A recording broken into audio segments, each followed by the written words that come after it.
Komið í sæl, það sunnudagur og þá eru sýnir Egils hér á dagskránni.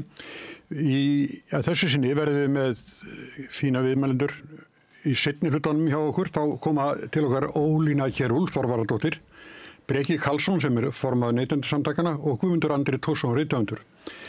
En hingað komin Heimir Már Pétursson, framkvæmdastjóri Flokks fólksins. Þingflokksins. Já. Þingflokksins. Já. Og Sanna Magdalena Mörtudóttir, forseti borgarstjórnar og Halla Gunnarsdóttir, formaður VR. Þetta eru miklu titlar hjá okkur öllum. En í fréttum ýmislegt búið að vera. Kannski það ónotalegasta er þessar hópnauðganir sem hafa verið. Þetta er svona skuggalegt og talanum ekki það að þeir sem eru sakaðir um þetta, þeir ganga lausir að það er ekki hvergi pláss til að úrskurða á gæsluvarðhaldi, hvað er ekki að geyma á? Já, ekki í gæsluvarðhaldi og einmitt þetta komið fram og maður hugsa bara hvað öryggi kvenna, þú veist, allt þetta hefur komið fram og hvað svo. Það eru þetta bara mjög óhugnalegt að heyra þessu og það hefur líka komið fram í umfjölluna að það eru fleiri, það virðist vera fleiri sem eru þá að stíga fram og greina frá hópnauðgunum, ofbeldinu og maður veit ekki hvort það sé þá fjölgun eða hvort að fleiri sé að stíga fram en allavega ég sá eitthvað svona viðtal þar sem að talaði um hvað 6 á þessu ári sem hefur verið tilkynnt sem var bara sami fjöldi held ég á árið 2023 og árið einmitt er ekki hálfnað. Já, þú meina allt árið 2023. Þetta er bara hræðilegt að heyra þetta. Þetta er bara, já. Ég heyrði áðan í svona viðtal við formann Frama félags leigubílstjóra og þá er þetta sem við búið að koma fram að konur óskóft eftir að fá kvenkins leigubílstjóra en það er bara 8% held ég að hafa sagt í félaginu sem eru konur og hefur fækkað. En er þetta ekki orðið svolítið svona geggjað að konur þurfa að óttast í leigubíl? Það er náttúrulega bara ömurlegt að konur þurfi yfirleitt að óttast í samfélaginu. Það er náttúrulega bara hræðileg staða að konur þurfi þess og því miður þá eru til óforbetranlegir menn sem að nýta allar aðstæður sem í boði eru og það þarf ekkert leigubíla til, það þarf bara skemmtistaði til og bara götur borgarinnar almennt til þess að menn með einbeittan brotavilja komi sínu fram gegn konum og það er náttúrulega bara alveg ömurlegur veruleiki að það skulle vera þannig fyrir konur að þær get ekki gengið einar og frjálsar samfélagið eins og aðrir. Þessar sem eru ganga lausi núna, það var ekki tengt leigubíl. Það var svona, menn sem voru inn á skemmtistæði og virtust svona vera búin að plana alla.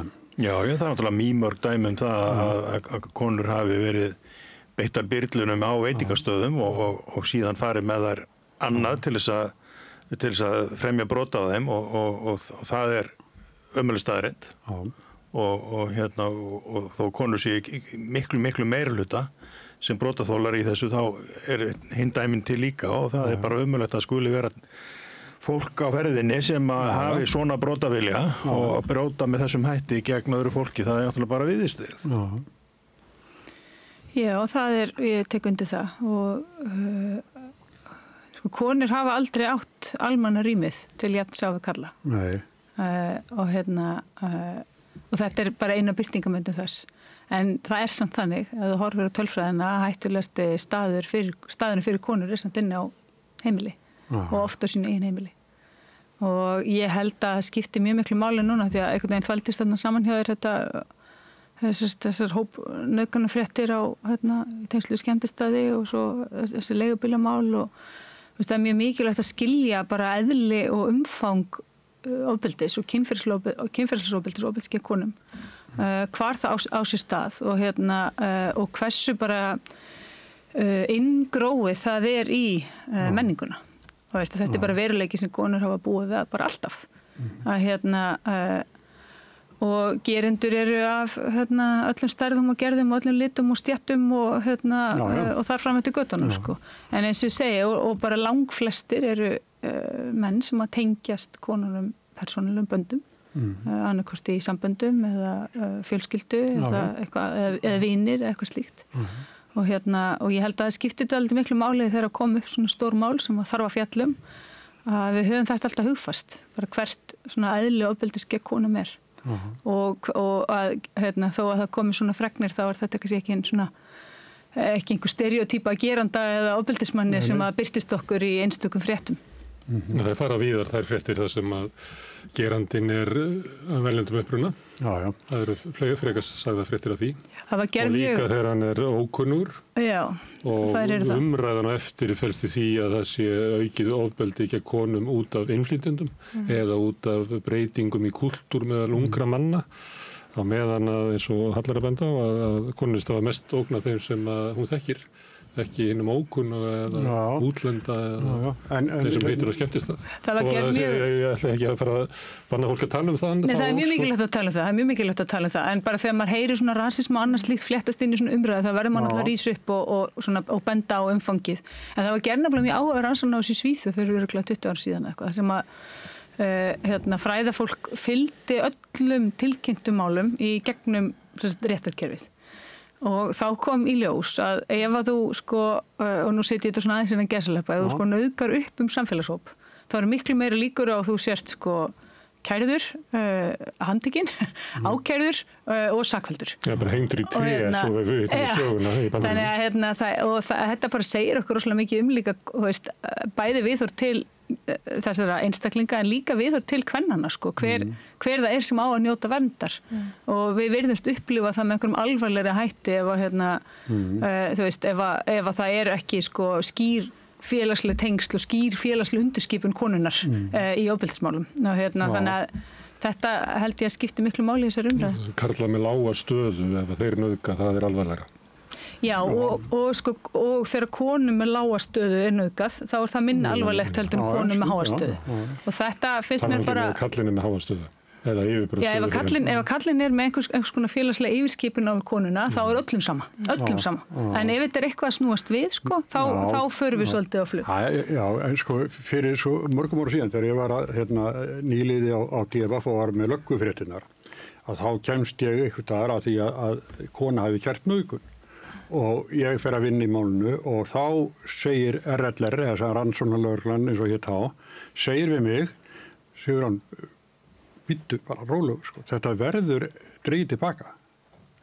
Já, og ég menn sem ég hafði haft samskipt við og allt í góðu og ég býð með þetta og svo er kæran dregið tilbaka. En svo oft hugsa síðar, af hverju var kæran dregið tilbaka? Og af hverju vissi hann það? Mitt. Já, af hverju, leti bara plata með hana, þó að fréttin hún var í löngu farin og öllum gleymd, það er ekki stóra máli, heldur, eru kannski þvinganir eftir á. Ég lenti í mjög sérkennilegu samtali daginn, þar sem var maður sem ég bara þekki ekki mikið til, sem var að halda því fram að þegar að leigubílstjórar hafi verið innfæddir, Íslendingar, að þá hafi ekki átt sér stað árásir á konur, ekki nauðganir af hendi leigubílstjóra, en þetta hafi versnað eftir því sem að þjóðerni leigubílstjóra hefði eftir því sem að kæmi fleiri erlendis frá. Og ég veit ekkert um það, en mér fannst sérkennilegt að halda því fram að tilkynningar segja alla söguna, af því að þetta verða konur fyrir ofbeldi, kynferðislegu ofbeldi og árásum og eru ekki allar að tilkynna slíkt. Þannig að það gefur ekkert eitthvað svona rétt að mynda stöðinu þó enginn hafi tilkynnt neitt að þú getur þá bara haldið því fram að það hafi aldrei átt sér stað. En svo held ég bara líka nefna, ég held ég að fara rátt með tölfræðina áðan, en það virðist vera svona eins og sé að koma fleiri mál upp á yfirborðið eða þá fleiri mál eiga sér stað og þetta er náttúrulega bara algjör hryllingur. Það kom fram í fréttum í vikunni þessi mál að það hafa borist fleiri tilkynningar til stígamóta heldur en til lögreglunar. Þannig að það spekar undir það sem þær eru að segja hér að konur fari ekki alltaf alla leið í réttarkerfið vegna þess að þær vita, það sem flestir vita, að það er mjög erfið leið og niðurlægingin og hvað ég var að segja álagið sem fylgir því að fara í gegnum réttarkerfið er mjög mikið.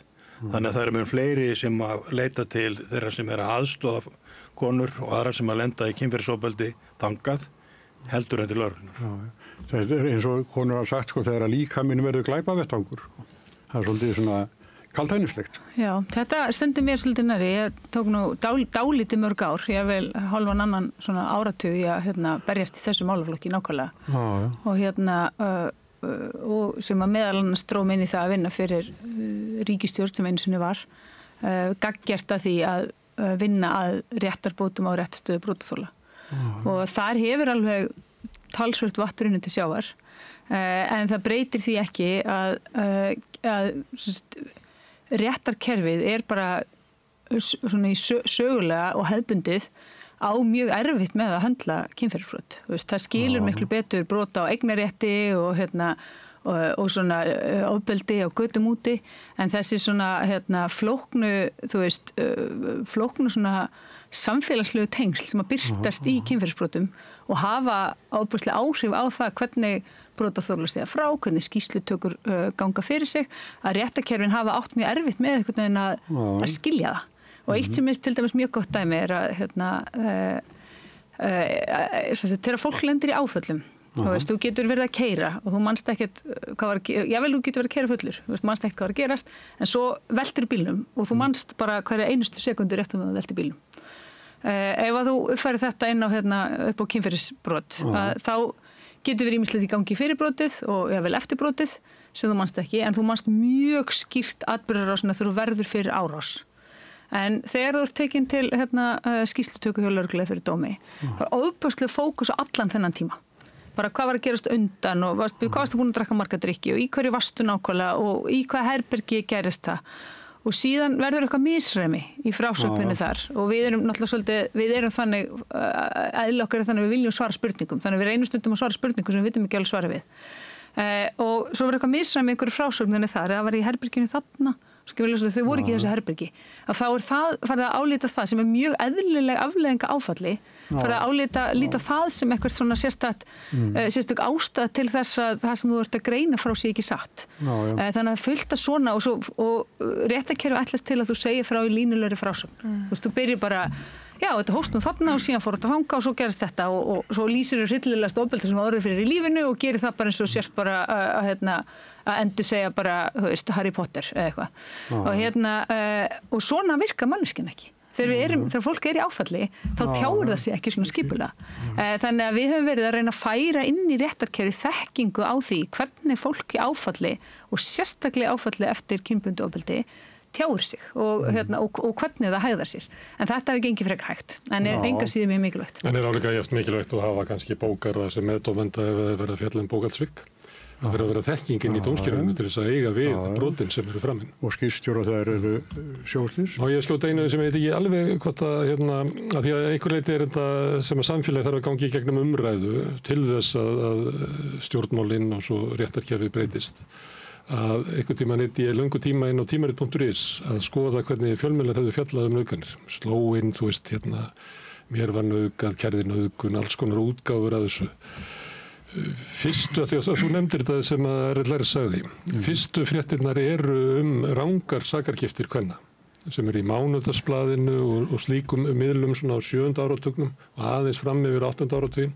Og það eru sér derjandi baka eða hvað? Já, það eru bara hvað konur eru, eða tilteknar konur, er að grafa undan köllum með því að saka nauðganir. Ekkert nauðganir. Síðan fara að koma inn fréttir frá erlendis frá nauðganir sem eru notaðar í hernaði. Einhver leitur nauðganir í New York, ég veit ekki þeir sem eru eldri munið eftir þessuna þegar New York var að hrynja í þessu samfélag og við fengum svona fréttir af svona glæpaöldum þar, ekkert íslenskar nauðganir. Svo allt í einu fara að koma inn reynslusögur undir nafnleynd, svona mér var nauðgað sagt frá því, sem einkanlega frásagnir kvenna sem eru að lenda í einhverju svona einkanlegu vandamáli. Já, það er ekki fyrir en að vera birtir 3 saman viðtölum konur sem var nauðgað. Það sem er svo stilt upp sem samfélagslegu vandamáli. Já, Vera var hvað? Segja það. Vera var blað sem að reykinga út. Já, sem að hvernig frambóði gaf út eða ekki? Jú, mér minni það. Frambóði, tímarit. Og síðan eitthvað líða kannski svona 2-3 ár og þá fara að koma sambærilegar umfjallanir í svona það sem að kalla götublöðin sem var svona pressan og blöðin sem að viðunum á og eitthvað fleira. En svo held ég áfram að þetta kannski svona 10 ár sinni ég var að skoða þetta. Þá var ekki ennþá komið þessu umfjöldin inn í Morgunblaðið. Hvað ertu komið þá?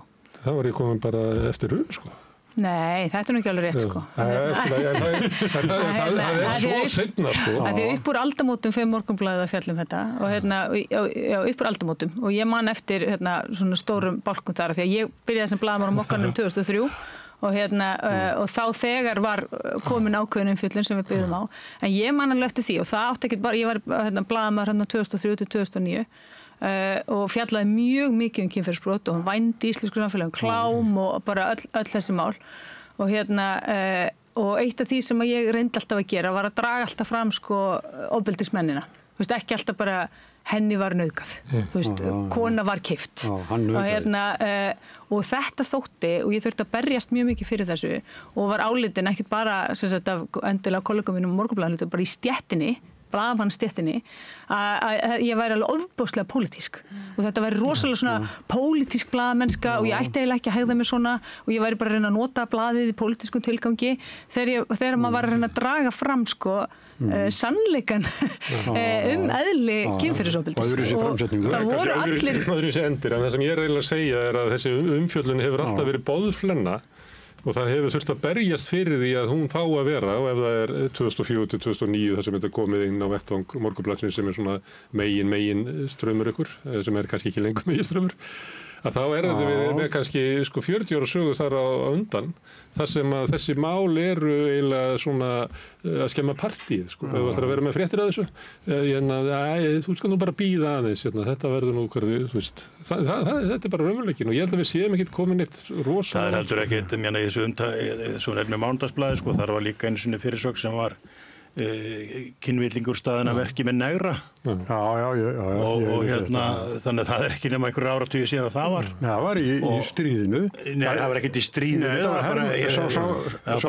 nei, við erum að tala bara Íslending, hvítan Íslending sem var staðina því ég veit að eiga samniti við negra og ég er að tala orðanotkunna og það er nú ekki lengra síðan en það og ég meina eftir umfjöllunum með sko homma sem er lamin og það er eiginlega fréttin það að hann hafi viljað kalla þetta yfir sig og það er meiri sig að vera komið nálægt 1980 þar sem er morð á samkynhneigðum manni sem að öll frétta umfjöllun bara í venjulegum fjölmiðlum á Íslandi er eiginlega að hann hafi kallað þetta yfir sig maðurinn.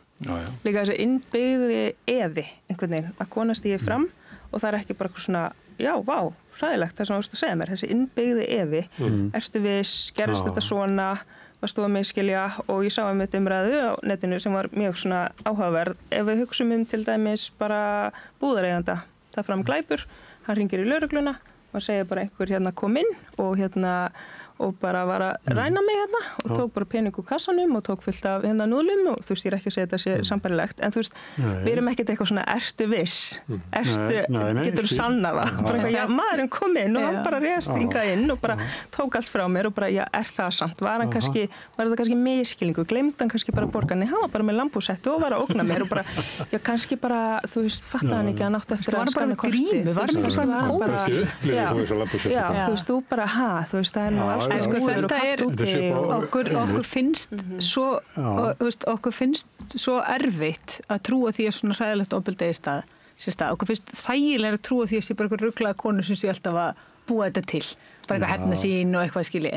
Þannig að við einhvern veginn og mér finnst núna sko og það er reynda munur sko frá því sem var þá var bara einhver talaði nauðgani þá var bara álitið að það væri líklega vitleysa.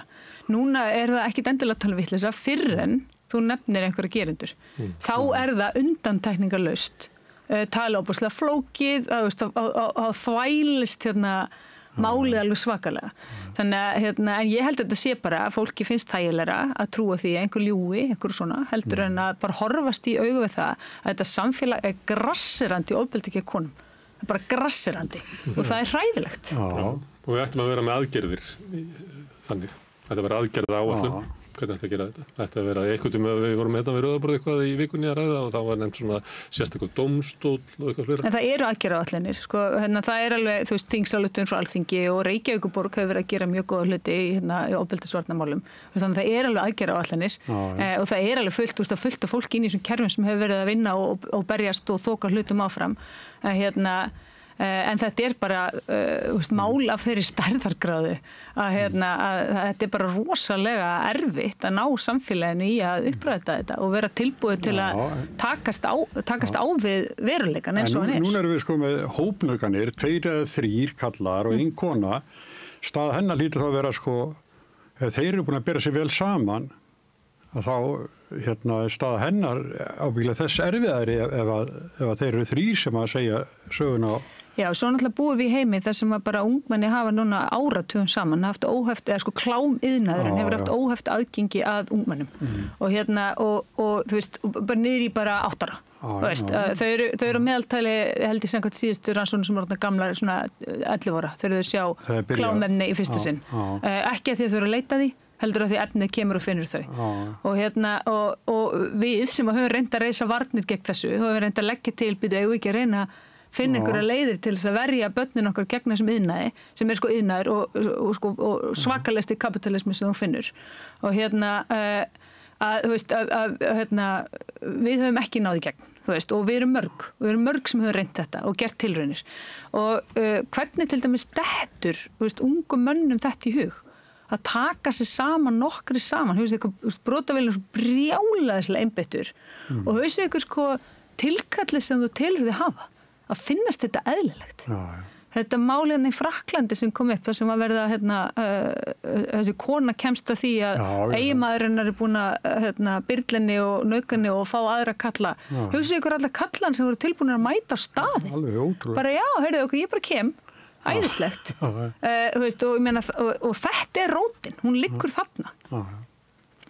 Herðu, eigum að skipta umræðunum? Nei, þetta er svo upplýfgandi. Já, en það að taka inn það sem að þegar þú nefndir leigubílana, mér finnst áhugavert í fréttu þessara viku, hvernig fréttir af hópnauðgunum, dómur í hópnauðgunamáli, deilur leigubílstjóra og vasaþjófnaður einhvern veginn fléttast. Það getur verið að þetta sé eitthvað svona, en stundum það þannig að hvernig bara raðað í fréttatímana og svo hvernig þetta blandast inn í umræðu meðan annars hjá stjórnmálamönnum, þá finnst mér að það hafi verið í þessari viku. Það hafi verið einhver leiti, þá eru það fréttir sagðar einhvern veginn, ég veit ekki hvað þetta er svona sama taktinum einhvern veginn. Að það sé einhvern veginn dregin upp mynd að útlendingar sem eru ekki með hvítan húðlit séu vandamálið sem muni koma með stóran skaða inn í íslenskt samfélag. Allt í einu þurfum við bara að fara að passa okkur.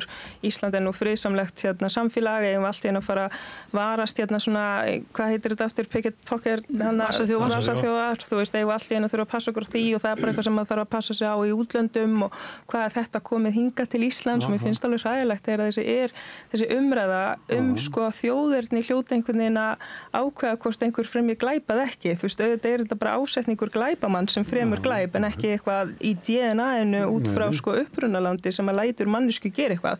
Þannig mér finnst það líka bara svo ömurlegt, maður hefur verið með setið í alls konar leigubílum þar sem að maður á spjall og það er einhvern veginn bara eitthvað svona mjög stutt í að komi þessi umræða bara já, ég er ekki rasisti en þú veist, allir þessir útlendingar sem eru komnir og þetta sé bara stór hættulegt og þeir sé að keyra konur og ég meina það þarf að líta á ofbeldisverknað sem það, þú veist, af hverju verið að tengja þjóðirn inn í þetta. Manni finnst þetta alveg erfitt, af því þú veist, það er ekkert eitthvað í þjóðirninu sem að segja til það hvort þú verður glæpamaður eða ekki, og þessi einhvern veginn líka bara að setja fókusinn á og reyna að magna upp kannski einhverju svona útlendingaandúð í staðin fyrir eins og núna konurnar sem stigu fram og voru hugrakkar að stiga fram og lýsa þess sem gerist, að þær fá einhvern veginn ekki plattformið, heldur einhvern veginn sér einhver þetta sem leið til þess að tala niður útlendinga, af hverju eru ekki að tala niður ofbeldismenn? Já, þeir finnst það verða, það finnst okkur á jöllum.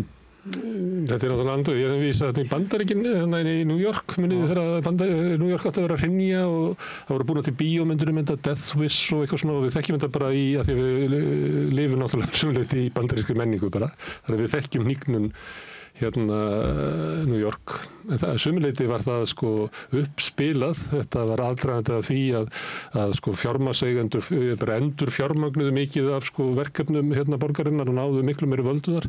Þetta var upptakturinn að því að væri svona non-tolerance aðgerðir lögreglunnar sem beindust fyrst og fremst gegn svörtum mönnum í New York. Það var byggð upp svona einhver ógn til þess að færa einhverjum völd til þess að brjóta gegn þeim sem ekki hefðu völd. Þannig að mér finnst full ástæða til þess að við eigum að vara okkur við því að ganga ekki í sömu pittin á önnur samfélag hafa gert.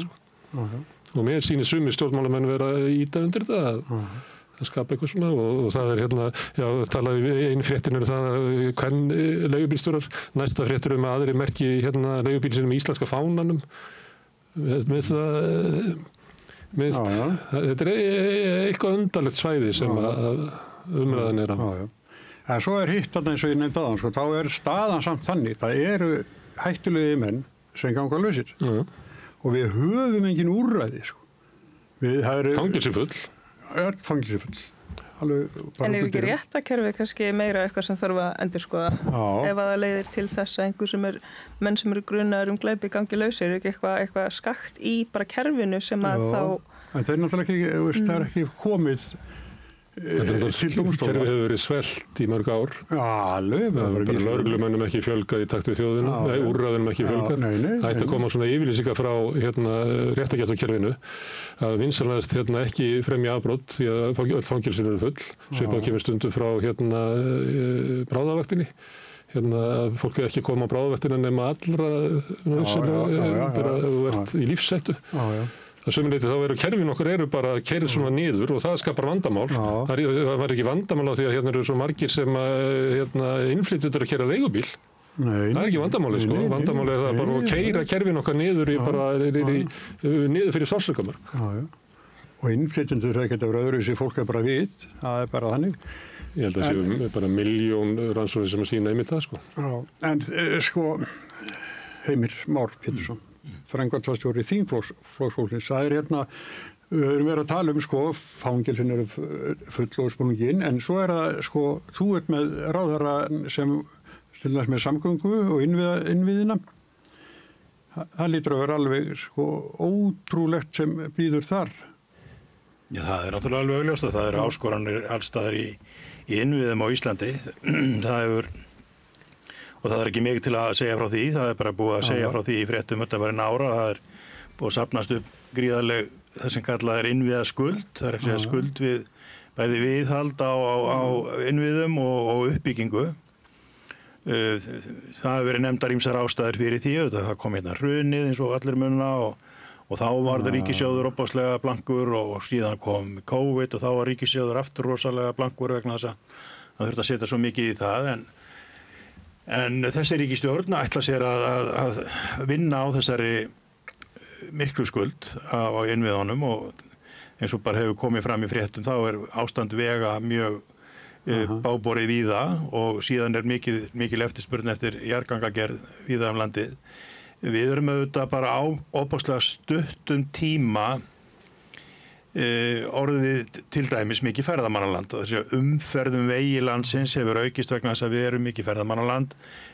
Síðan hafa flutningar vegi landsins aukist alveg gríðarlega vegna þess að það orðið færri útgerðarstaðir í landinu og þær að flytja fiskinn í stórum stíl á milli landsluta. Bæði innan landsfjórðunga og síðan á milli landsfjórðunga. Mikið af fiski flutt hingað suður til að fara í flug og síðan innan til þess norðursvæðisins til að fara í skip og vinnslu og allt það. Þannig að það hafa orðið mikla samfélagsbreytingar. Og þörfin greinileg. Já, vegakerfi til dæmis ekki byggt utan alla þessa umferð. Og því var aldrei ætlað að þola alla þessa umferð. Og það tekst vonandi að vinna á þessu. Þetta náttúrulega gríðarlega stórt verkefni og vonandi tekst þessari ríkisstjórn að vinna á því og síðan erum við að horfa upp á í heilbrigðismálunum að við erum með kannski að jafnaði 50-60.000 manns umfram íbúana í landinu sem eru ferðamenn.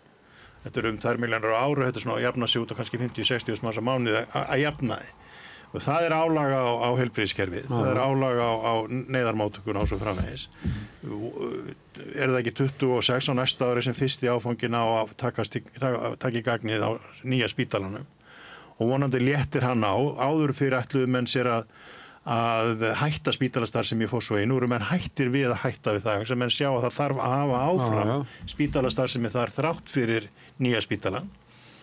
Og þannig að það eins og ég segi, það bara fjalla verkefnum og vonandi bara tekst að vinna á því.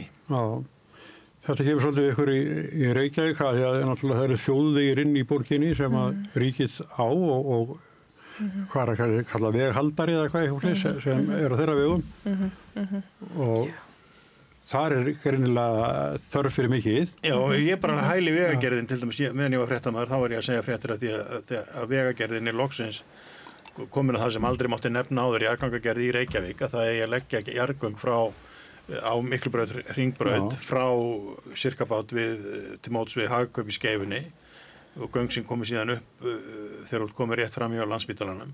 Þannig að ofanjarðar á því svæði verði minni umferð, verði borgarlínan og ein akrein í hverja átt og svo framvegis. Það er byrjað að vinna að Sundabrautinu og nú í vor, það er bara eftir nokkra vikur er væntanleg skýrsla umhverfisáhrif og annað varðandi brúna yfir hvað hún kallið aftur hérna Sundabraut og þá kemur væntanlega niðurstaða hvort að þar verði göng eða brú og svo framvegis. Þessi skýrsla er væntanleg bara núna næstu vikum. Þannig að vonandi fara þessar stórframkvæmdir allar á stað og auðvelda umferðin í Reykjavík en það er líka umhugsunarefni sko finnst mér nú er ég ekkert að endurspegla einhverja skoðun ríkisstjórnarinnar og enda hef ég svo sem ekkert umbótið þess en sko manni finnst að það ætti nú að fara að leggja áætlun vegna þess að við erum ósvalega lélegi í framtíðar áætlunum. Langtíma áætlunir á Íslandi eru 5 ár. Íslendingar kunni ekki langtíma áætlunir og það við erum svo vertíðar vön, við erum á vertíð á sjónum, við erum líka í vertíð í bústörfunum, þingstörf og annað voru lengi miða við fengitíman, sauðfjárbúskapinn og sauðburðinn og heianir og svo framvegis og eru svolítið þannig ennþá. Hér eiga auðvitað að liggja fyrir langtíma áætlunir vegstæði sem að miða því að í framtíðinni verði smátt og smátt allur hringvegurinn tvöfaldaður. Svo áætlunir er ekki til. Það á líka að vera hér búið að kortleggja hvar neðarleðslakerfi á að liggja á höfuðborgarsvæðinu. Þannig ekki sé verið að byggja á svæðum sem alveg augljóslega verða neðarleðslastöðar í framtíðinni. Það er ekki einu sinni búið að reyna að draga upp einhverja mynd af því hvernig þetta myndi geta litið út. Sem kostar kannski ekkert svakalega mikið, láta bara kanna það, hvernig þetta myndi lítið út. Og það er vegna þess að við erum alltaf í reddingum. Við erum alltaf að redda einhverju ástandi. Við erum alltaf með eitthvað allt niður okkur og erum að redda einhverju ástandi. Og við erum vön því, en þetta er bara þjóðar málsháttur Íslendinga, þetta reddast. Og við erum svolítið vön því einhvern veginn. Og við þurfum að fara að læra að gera langtímaáætlanir og hugsa til framtíðar. Og langtímaáætlun er ekki 5 ár, hún er ekki 10 ár, hún er minnstakosti 50 til 100 ár. Já, en það er hérna svo í borginni er þetta náttúrulega alveg ótrúlega þröngt svona álagstímum, það er bara valla hægt að fara. Þetta er samt ekki neitt með hvað aðra þjóður er að venjast en ekki benda á eitthvað verra. Nei, ég er bara að segja, skilur, þetta er eðli nútíma samfélagsins, þetta eru úrlausnarefni, þetta er það sem við þurfum að vinna úr og við höfum ekki verið alltaf undrand á því þetta sé staðan. Þetta er eðlilega staðan og þetta er eðlilega úrlausnarefni að ráðast í. Þetta er eðlilega afleiðing þeirra stefnu sem hefur verið. Og það er einkabíllinn til þess ekkert á förum sama hvað aðri segja, skilur. Einkabíllinn verður til staðar og það verður að taka tillit til hans líka og það verður að ég er mikil stuðningsmaður góðra almenningssamgangna og þær séu sem ódýrastar og hraðastar og bestar en það þýðir ekkert að einkabíllinn sé að fara hérna á næstu árum, að hann sé að hverfa. Hann verður líka að eiga sér pláss og það verður að gera ráð fyrir honum líka. Svona, það með þjóðvegi í Reykjavík. Þetta er náttúrulega, við vitum þetta, það er hérna slitið malbygg og í rigningu þetta stórhættulegt yfirferðar og bútasömur og svo allir saman. Byrjar eitthvað undirbúningur eins og heim er að tala til dæmis með jarðgönginni, samtlít við ykkur? Nú bara á síðustu vikum það við setja á svo rosalega mörgum fundum að vera að fá rosalega marga kynningar og upplýsingar þannig að þetta er alveg bara umhverfis og skipulagsmálin eru svona ekki það sem ég er mest inn í svo ég bara viðurkenni það að það er, við hefum fengið alls konar kynningar og einmitt bara ýmislegt sem að þarf að gera og ýmislegt sem að er á döfunni en þetta er þetta bara rétt sem að Heimir segir varðandi þessa langtíma svona sín og við erum dálítið að eiga við þessa innviðaskuld það hefur ekki verið við hefum ekki verið að sinna í rauninni hlutum eins og við hefum átt að vera að gera bara samfélagið og stjórnir í heild, þannig að þetta bitnar það í því að við þurfum að verja miklum fjármunum í það. Já. En jú. Ég nefndi þetta að vera afleiðing af stefnu sem hefur verið, sem til dæmis að stórmarkaðir eru út á Granda og Skeifunni og hér og þar sem að fólk gert ráð fyrir að ferða alltaf að kaupa í matinn, að ferða á bíl að kaupa í matinn, sem náttúrulega glórulaust rugl, sko. Það tómstundi barnanna oft í iðnaðar hverfunum, ekki hluti af skólunum þar sem ætlast þess að börnin geti gengið í skóla. Þannig að sko Reykjavík hefur verið skipulögð til þess að, og það þekki fólk sem með börn, að skuttla börnum linnulaust fram og tilbaka. Þetta fer að 20-30 ár að ævinni í þetta. Bara stóru hluta. Af hverju til dæmis? Hver var að biðja þessa borg? Ég bara mista því, sko. Strákar. Ég að tala ykkur bræður. Hugsið ykkur, höfuðborgarsvæðið, hugsum það sem eina heild. Við getum sagt með góðu móti að það séu 2 miðbæir á höfuðborgarsvæðinu. Það að segja gamli miðbærin í Reykjavík og svo miðbærin í Hafnarfirði sem getur staðið undir því að vera miðbær.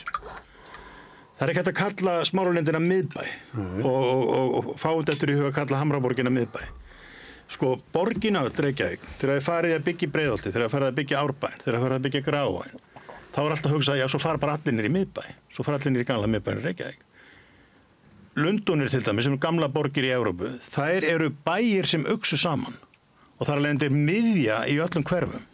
Fólk getur... Þannig var til að streiði neðrabrjóð skipulag. Það engin miðbær til mjóttir. Það var skipulag, síðan var mjóttin búin til fyrir það sem ég að segja, það átti að byggja þessi hverfi. Og þá dó miðjan í borginni, í hverfinu. Nei, sko, það átti að... Sami upp í Efrabrjóði. Forngrikkir fundu þetta upp. Þeir hugsuðu borgir í hring. Í miðjunni samkvæmislífið og markaðurinn og það sem fólk kemur með vörurnar sínar á markað.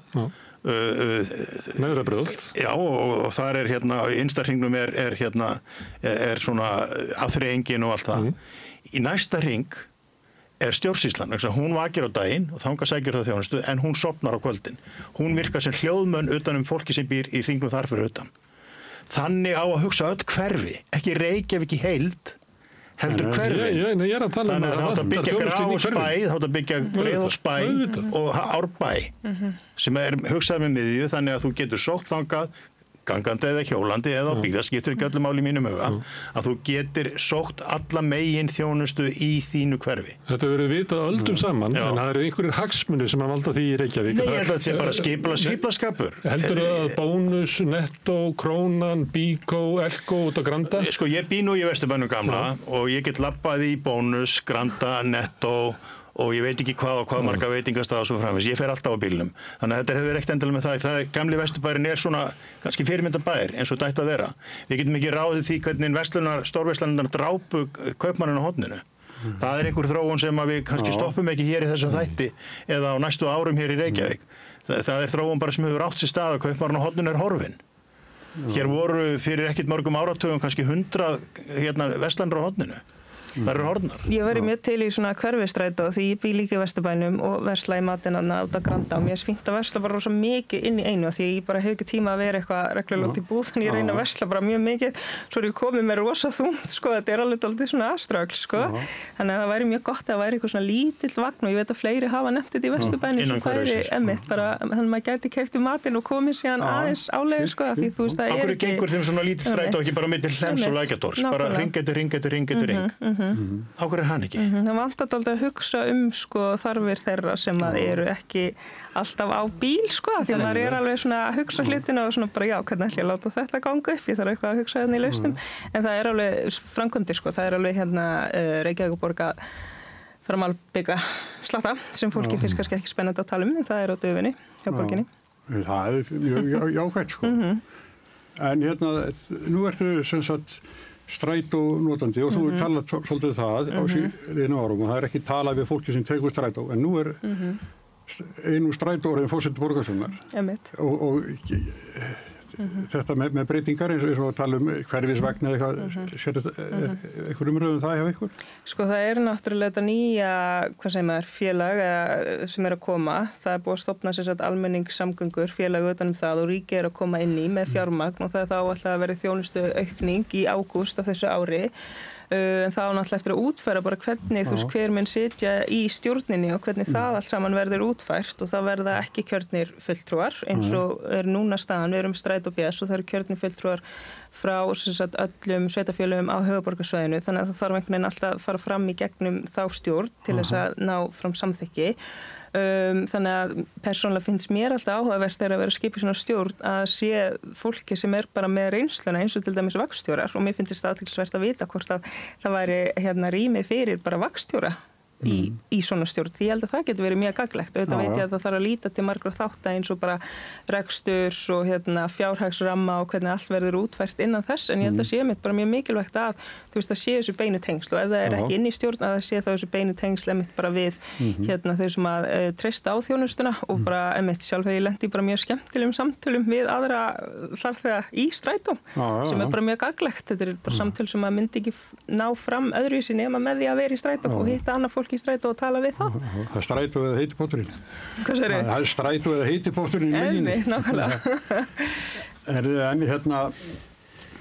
ég sé sko að nú stendur til að lækka styrki til stærstu fjölmiðlana og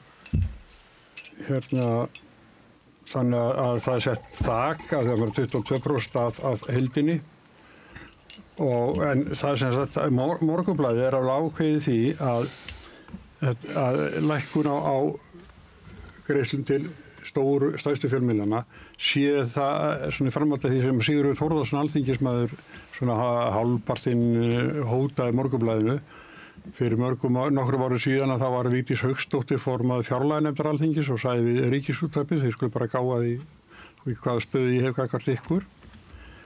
Haldið þetta sé þannig að erum ekki bara vænisjúkur?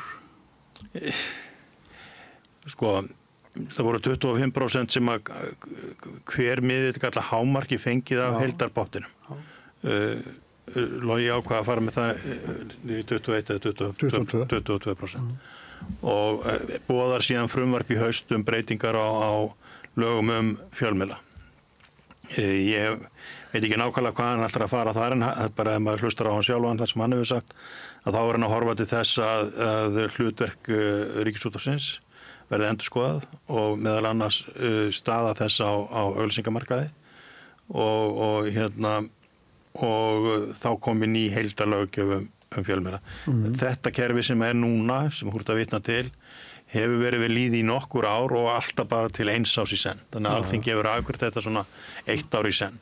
Og þetta kom fyrst upp held ég eftir erfiðleika sem að urðu bara, var þetta ekki bara í kringum COVID eða hvaðan var þessi fyrstu styrkir komu. Og fjölmiðlar eins og aðrir fara ekki varhuga að þeim samfélagsbreytingum sem orðið hafa.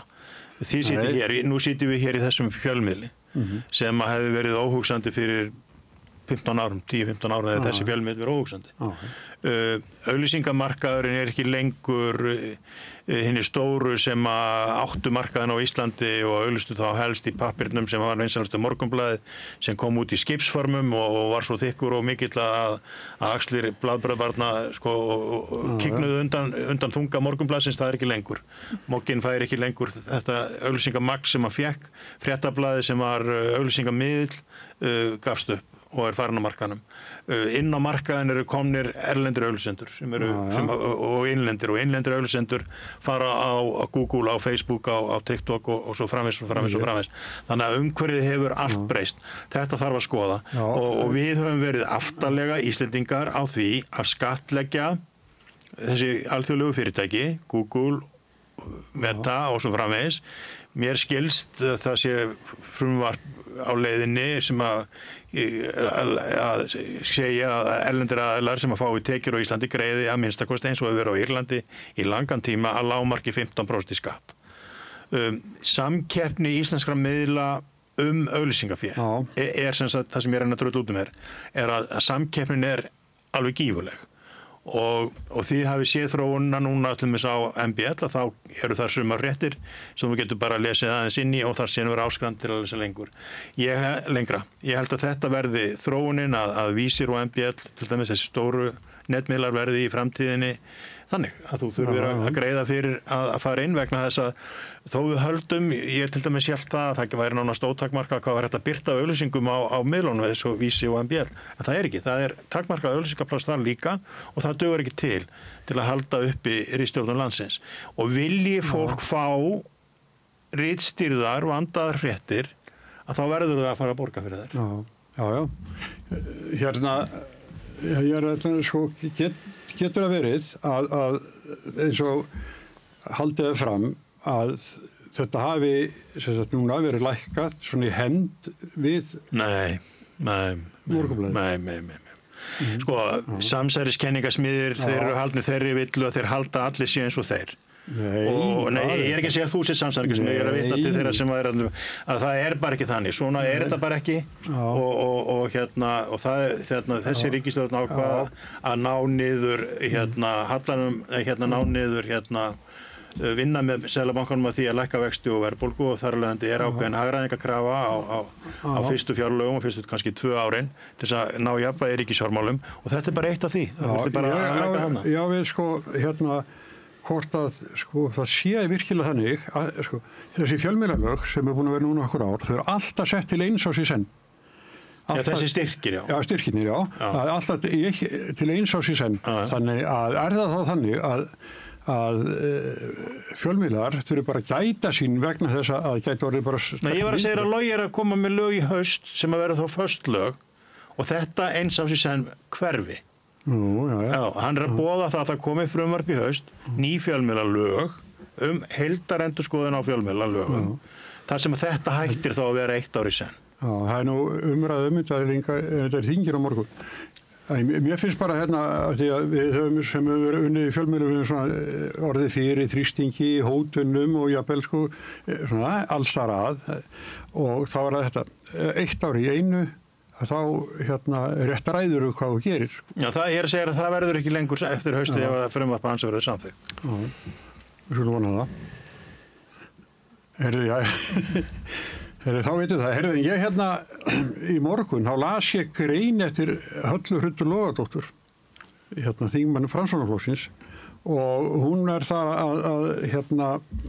hún er að skrifa sem sagt, svona gegn samtökum fyrirtæki sjávarútvegi. Hún er svona, tekur upp svona, hún bara fín grein hjá henni, svona vöndu grein og ég sá að Marin og Gen Jálsson stundu komið til okkar að hann las greinina líka og hann sá bara þarna sko næsta formann Framsóknar bara birtast að Hallar Hund. Gekka mitrun. Já, hún heillaði hann. Já, það er framundan landsfundur á þessu ári eða landsþing eins og Framsóknar kalla, það er landsþing á þessu ári og það er ekki ólíklegt að verði einhverja breytingar. Sigurður Ingi hefur hins vegar alveg sagt af fullu fötum að hann hyggist leiða flokkinn áfram en svo er bara pólitíkin þannig að menn ráða þínu kannski ekki alltaf sjálfur hvort þeir halda áfram. Það er hvað haldið? Er uppstokkurinn Framsókn framöndan? Það er allavega krísa í Framsókn. Já. Og ég skal ekkert segja hverju hún veldur en auðvitað þau svona helstu sem að röðu sér sem svona mögulega arftaka þau duttu öll á þingi. Já. Það var alltaf Lilja, Ásmundur Einar og Willum sem höfðu verið nefnd sem svona möguleg formansefni og þau duttu öll út. Lilja hefur nú svona eitthvað verið að reyna að gera sig líklega en það er rosalega erfitt að gera það í stjórnmálum þú ert utan. En það eru margir eins og kallar á enskunni kingmakers og hún getur nú alveg haft áhrif á það hver verður formar þá hún er það ekki sjálf. Það er áhrif að kona inn í Framsóknarflokknum. En maður veit náttúrulega ekki stöðu hennar nöfnuminnar og fyrir skólasystur sko því að hún kemur auðvitað svona með þyrlun inn í flokkinn sko en ég hef ekki hugmynd það hvernig staðinnar er innan flokksins hreyfingar og það er eitthvað sem Framsóknarflokkurinn má eiga þá er hann með mjög svona þétt og traust flokkskipulag þetta er ekki þetta þetta er ekki svona Facebook-hópur eða Messenger-hópur sem getur slitið stjórnarsamstarfi á einu kvöldi. 108 ára gamall flokkur. Já, og með bara skýra ferla og skipulag, sko. En efnislega þetta mjög áhugavert vegna þess að Sigurður Ingi tók að sér að verja stórútgerðina í svona frægum kastljósþætti á móti Hönnu og maður veltiði fyrir sig þegar maður horfa á þetta, af hverju Framsóknarflokkurinn að renna sér þarna til varnar stórútgerðinni og mér finnst eins og Halla Hrund sé bara einfalda að svara því að það sé ekkert hlutverk Framsóknarflokksins að verja stórútgerðina, heldur að hann að taka þátt að byggja hér upp gott samfélag út frá samvinnuhugsjón og öðru slíku og eðlilegt að eða verja okkur þessari uppsöfnun örfárra auðhringja sem náttúrulega að skaða Ísland eins og ólíkarkismin að eyðileggja Bandaríkin og flest samfélag í heiminum. Þannig að Framsóknarflokkur bara ákvæði sig hvað ætlar að vera. Ætlar að vera og búin að rústa Rússlandi? Já, hvað ætlar Framsóknarflokkur að vera? Ætlar að vera með þessum fáu ríku sem hafa sogað til sín allra auðlindir og öllu völd í samfélaginu eða eitthvað eftir af svona alþýðuhreyfingunni sem að Framsóknarflokkurinn spratt að sumu liti af sem samfélagin. Yngsti meðlum með Framsóknarflokksins, Halla Hrund, hún bara gekk í flokkin bara rétt fyrir kosningar. Hún ýtir við þessu. Ég var að ræða við borgarfulltrúa Framsóknarflokksins í morgunútvarpinu fyrir helgi ánægju landsmanna og það var rannsakað út frá stjórnmálaskoðunum eða skoðað út frá stjórnmálaskoðunum og þar kom fram að Framsóknarmenn væri svona ánægðastir og hún var eitthvað að tala um það og skrifaði grein um það þar sem hún sagði að Framsókn væri öfgalaus eða eitthvað svona með öfgalausa nálgun á hlutina eitthvað svo leys og ég hugsaði bara hvað er það að vera öfgalaus eða einhvern veginn þú veist er það ekki öfgar að einmitt fara að styðja við stór útgerðina sem að hefur leitt til þess að bara byggðir landsins hafa orðið fyrir mjög alvarlegum áhrifum þú veist þannig að mér finnst þetta svona einmitt ef að Framsókn er að fara að standa bak við þessa stóru kalla sem voru núna á ókonur sem voru núna með að birta sáu exit auglýsinguna með exit kallunum. Nei, ok, ég myndi kíkja á það, ég var bara eitthvað er þetta eitthvað svona trailer fyrir næsta þátt en nei, ég myndi mæla með að skoða þetta. SFS hefur ráðið þarna exit leikara til þess að styðja sinn málstað. En það skilsmann á því að lesa Facebook og annað að það hefur einhver norsku leikari komið fram í einn af þessum auglýsingum SFS. En með Framsóknarflokkinn, ég held að Framsóknarflokkurinn sé ennþá þó lítill sé á þingi í dag fullfærum að afgreiða það sjálfur hver verður næsti formaður flokksins. Það verða sennilega formaðskipti. Ég man bara ekki hvernig eru búin að setja landsfundi, hvort hann í haust eða hvort hann í vor. Ég held að það sé ekki fyrir í haust. En ég var á föstudaginn, þá var gjaldkeri VG og var ekki að spyrja hvort að VG hefði dáið af ógisma því að mikið verið að rætta óg í vikunni og hann sagði nei, en VG var að leita að rótunum og Samfylking fór náttúrulega að leita að rótunum. Þannig ég býst við að Framsóknarflokkurinn fara að leita að rótunum. Ég bara regla með því. Og það þurfi þá eitthvað svona uppstokkun í stefnu, áherslum og taktík. Ég meina, og ásýnd. Já. Það Kristrún Frostadóttir, hún kom bratt inn í stjórnmálin. Eins og alla. Ég meina það, hún bara verði formaður líka. Það hefur vel gert áður, ég meina það er engin komið brattar í íslensk stjórnmál, þetta er Sigmundur Davíð. Þessi getrunarleikur í pólitík sem að lóðir svolítið við karlmenn sem að horfa mikið á fótbolta, það er alltaf 1x2. Ég ætla að verði á það hver verður næsti formaður. Ég átti nú góðan samstarfsmann lengi vel á Stöðtug sem var mikill fótbolta áhugamaður og hann var einmitt mikið svona, ef þetta kosningar ef þessi flokkur var þetta og þessi var þetta, þá myndi það geta þessi mynda ríkisstjórn.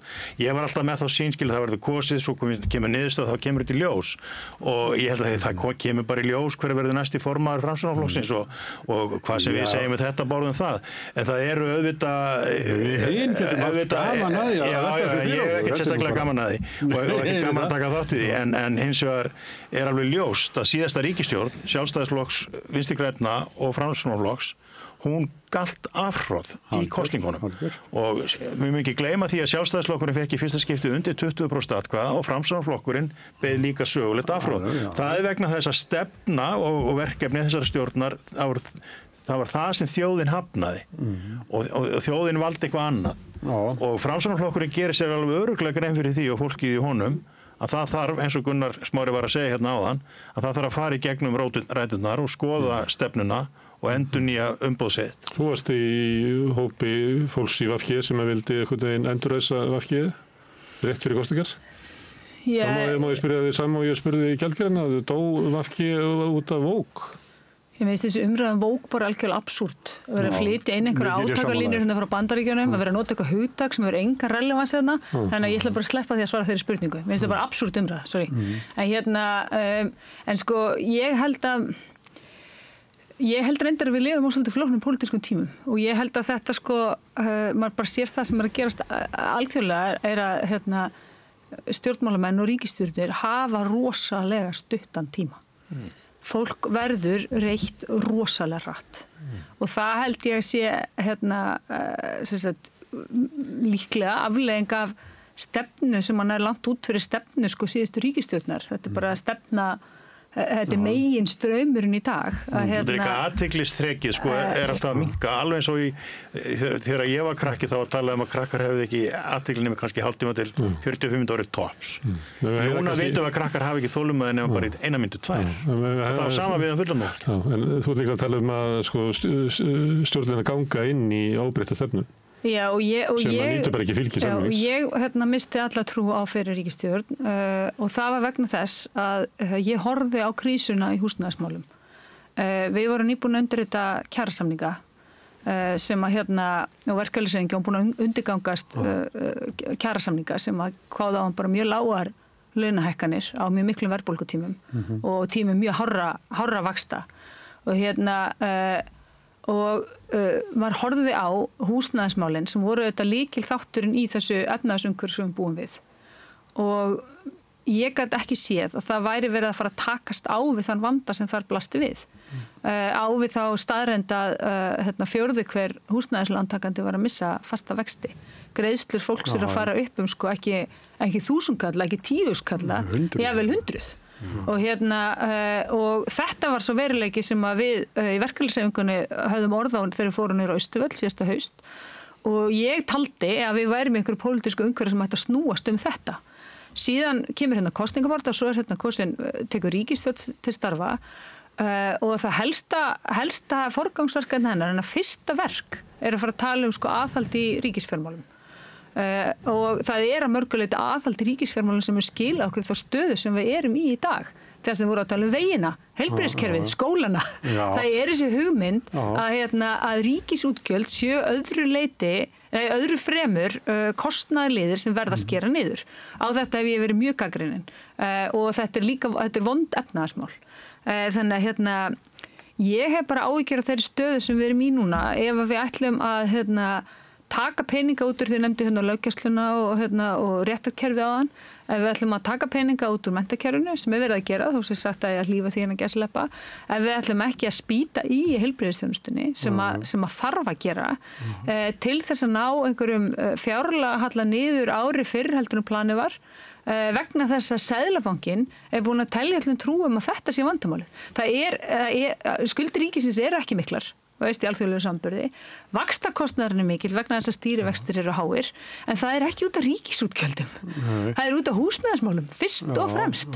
Hluta af þessu innflutt, hluta af þessu bara vandamál út í heim og annað slíkt, en við erum á stað og það þarf að hugsa stórt og það þarf að gera stóra hluti í bara innviða uppbyggingu í landinu og það finnst mér verið það sem mest aðkallandi. Það er að tala sko að leita einhver niðurskurði og fara betur með. Þá ég reyndi að hugsa það sko fyrir páskafrí þá var 3. eða 4. þingmanna í útlöndum og einhverju fundum sko. Og það ekki verið að skera niður þar til dæmis.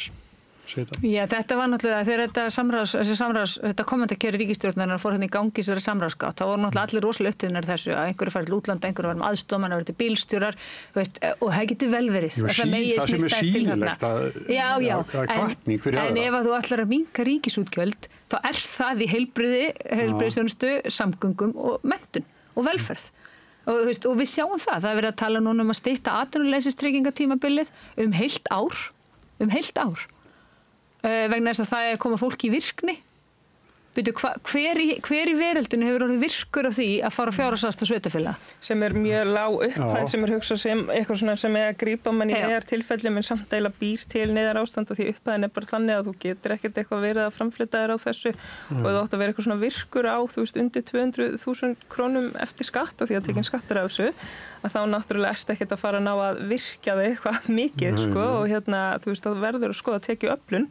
Það ekki, þú veist, það auðvitað gott að skoða, þú veist, í hverja krónu og hvað peningurum fer í, en þú veist, það minna talað það hvaðan tekjurnar koma og hvaðan þær ætti að koma og hver ekki að greiða til nærsamfélagsins. En allt samandreið þetta, að því ég mentist aðan hérna, þetta væri ákveðin stefna sem að gengur langt út fyrir einhver ákveðna flokka og þú veist, og þú getur farið í ræturnar og þá mun enginn leggja neitt af þessu til. En þetta niðurskurðarstefna og sterti. Sko, og hún þríþætt. Hún þessi hugmynd ríkisútgjöld, hún háir stýrivextir og hún niðurbrot á réttindum og réttindur launafólks og verkalýðshreyfingunni. Og hér á landi erum við blessunarlega ekki á jafn slæmum stað mörg önnur lönd eru, en þetta eru teiknin og þarna finnst mér að þurfa að draga átakalínurnar. Þetta það sem að pólitíkin á að snúast núna. Hvernig ætlum við að hafa þetta? Hvernig ætlum við að skipuleggja þetta? Þetta lokaorðin. Við erum komið fram í tíma. Halla, Sanna og Heimir Már, þakka fyrir komuna. Takk fyrir. Og eftir augnablik koma nýjir gestir til okkar. Gerist áskrifendur á Samstöðinni og taki þátt í að byggja upp öfluga og róttæka samfélagsumræðu. Samlokubrauð, maltbrauð, tékkneskt-brauð, súrdeigsbrauð, brauð ársins, Bernhöfts bakari, íslenskt handverk síðan 1834.